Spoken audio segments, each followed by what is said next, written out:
Animal doctor Sanjay જાનીની માત્ર 7 મહિનાની વહાલી dog cookie જીવલેણ પારવો રોગનો શિકાર બની હતી.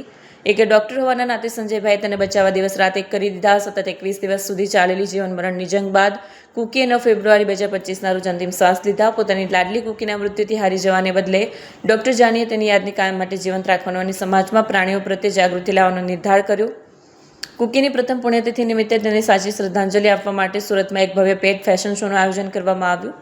આ કોઈ સામાન્ય ફેશન શો નહોતો, પરંતુ પ્રાણીઓ પ્રત્યેના લગાવ અને આદરનું પ્રતીક હતો.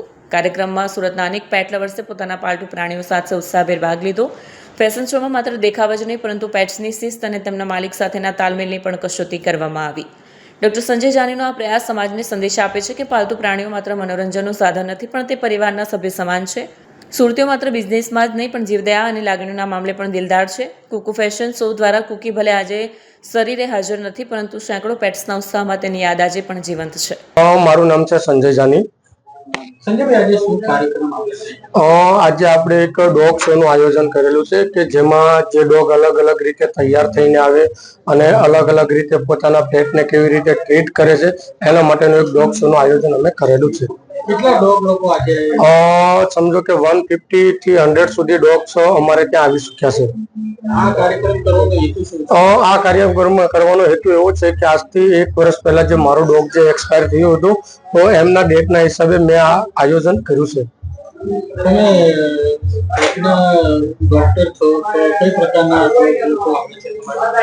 અમારી પાસે તો ઓલમોસ્ટ બધી જ બ્રીડ આવે છે ટ્રીટમેન્ટ માટે પણ, અને અલગ અલગ એમને જેમ કે હ્યુમનમાં કે બ્યુટી પાર્લર, તો અમારું એક બ્યુટી પાર્લર પણ છે કે જે ડોગ માટે જેને ગ્રૂમિંગ કહેવાય, તો એ ગ્રૂમિંગ સેન્ટર પણ અમારી પાસે ડોગ આવતા હોય છે. લોકોએ તકેદારી એવી રાખવી જોઈએ કે ભાઈ પોતાનું પેટ સારી રીતે વ્યવસ્થિત રહે, એમના હેરથી માંડીને બધી રીતે અને વ્યવસ્થિત ક્લીન રાખે, તો એવી હું લોકોને તકેદારી આપું છું. આ બહારના જે ડોગ લોકો છે એ લોકો અમુક લોકોને કહેડે છે, તો એ લોકોને શું ધ્યાન આપવું જોઈએ? જે બહારના જે લોકોને જે ડોગ કવડે છે, તો એના માટે હું એવું સજેશન કરું છું કે ભાઈ જ્યારે પણ જે ડોગ એમને કવડે છે તો એ ડોગથી દૂર રહેવું.